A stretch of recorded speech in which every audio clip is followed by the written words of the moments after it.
Ada 61 nama saat ini yang akan mengisi 40 kementerian dan wakilnya pada masa jabatan Prabowo Gibran yang beredar di masyarakat juga beredar di media sosial. Apakah benar mereka akan menjabat?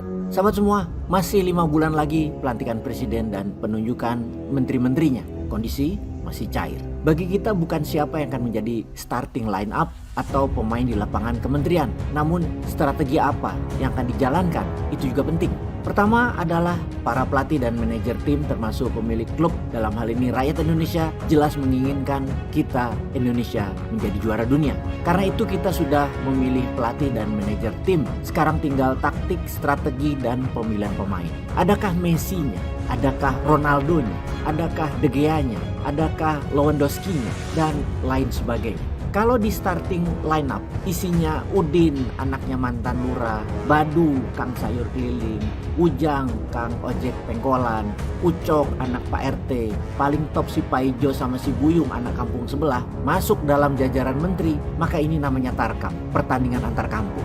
Jangankan kelas dunia, kelas antar kampung saja belum tentu menang. Nama-nama yang ada dalam list 61 nama ini sebagian besar masyarakat sudah tahu dan dapat dipastikan bukan kelas Messi, bukan juga kelas Ronaldo. Ragu kita akan juara dunia kalau starting line up-nya model begitu. Di babak penyisian pun kita ragu.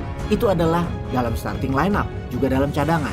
Yang kita lihat sekarang adalah strateginya apa. Terkadang pemain mediocre atau hanya rata-rata, namun pelatihnya punya strategi tepat, itu pun bisa membuat timnya menjadi juara. Sekarang kita perkirakan apa program 100 hari Prabowo Gibran, di mana kita harus mengetahui kekuatan dan kelemahan kondisi saat ini di Indonesia juga di dunia. Secara teknis, Pak Prabowo itu lebih meritokrasi. Dia hobinya membaca, wawasannya luas. Pro pengusaha dan kemungkinan easy money di zamannya menjabat nanti. Yang pasti kalau easy money ini semua akan menguntungkan kita para UKM. Fakta yang harus dihadapi ke depan adalah peninggalan karya pelatih nasional sebelum ini. Seperti satu IKN yang sejauh ini sudah mengeluarkan hampir 100 triliun dari APBN. Yang kedua adalah hutang negara yang besar, sekitar 8.000 triliun atau naik 6.000 triliun selama 10 tahun dipimpin oleh Pak Jokowi. Kemudian juga APBN selisih dengan pendapatan yang terus melebar. Pendapatan pajak serta non-pajak hanya 2.200-an triliun, sementara biaya APBN sekitar 2.800 triliun, di mana setiap tahun melebar. Melebarnya adalah APBN-nya kebutuhannya meningkat, pendapatan pajak dan non-pajaknya tidak terlalu baik.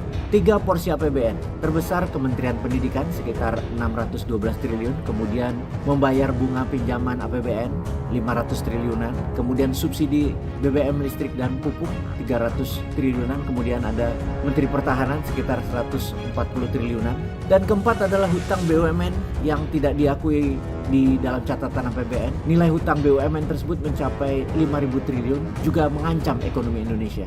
Karena berdasarkan data dan fakta, 68% BUMN itu bermasalah alias bisa bangkrut. Kemudian ada beban biaya baru, yaitu peningkatan anggaran Kementerian Pertahanan menjadi 200-250 triliun. Kemudian anggaran makan sehat anak ibu hamil hampir 500 triliun. Dan penambahan jadi 40 kementerian itu juga akan menambah beban anggaran. Sementara kondisi politik, masalah bagi-bagi kursi partai politik, partai pendukung.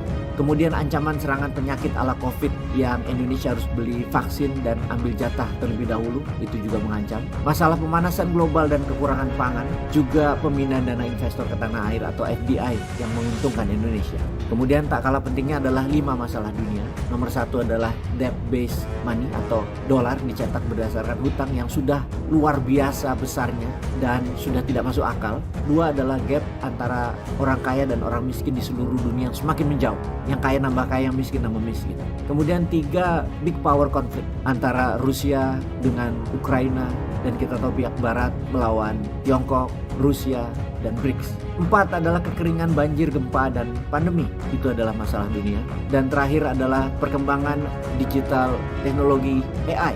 Dengan data itu semua dapat dipastikan bahwa kebijakan politik Prabowo Gibran posisi penting dan strategis seperti posisi triumvirat yaitu Menhan, Menlu dan Mendagri. Kemudian posisi penting lainnya yaitu finance power seperti Kementerian Keuangan, kemudian Kementerian Pajak yang nanti akan jadi departemen tersendiri, kemudian BI, Bank Indonesia, dan Bappenas. Dan tak kalah pentingnya kekuatan segitiga SDM, perdagangan dan perindustrian.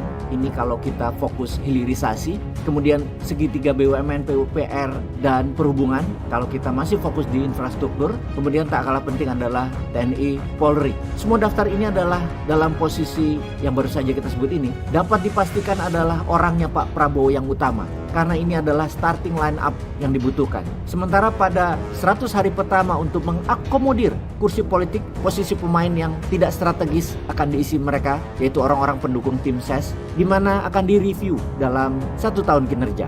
Yang kemungkinan di tahun berikutnya akan ada reshuffle, mirip Pak SBY di awal-awal yang nggak mampu yang akan diganti. Karena memang buat mengakomodir dukungan politik. Sekali lagi, kalau tidak mampu, memecatnya gampang. Kalau mampu ya, gaspol, teruskan. Sahabat, terlepas dari data ini semua, bagaimana menurut Anda? Starting line up dan strategi pelatihnya. Akankah Indonesia menjadi juara dunia? Peace.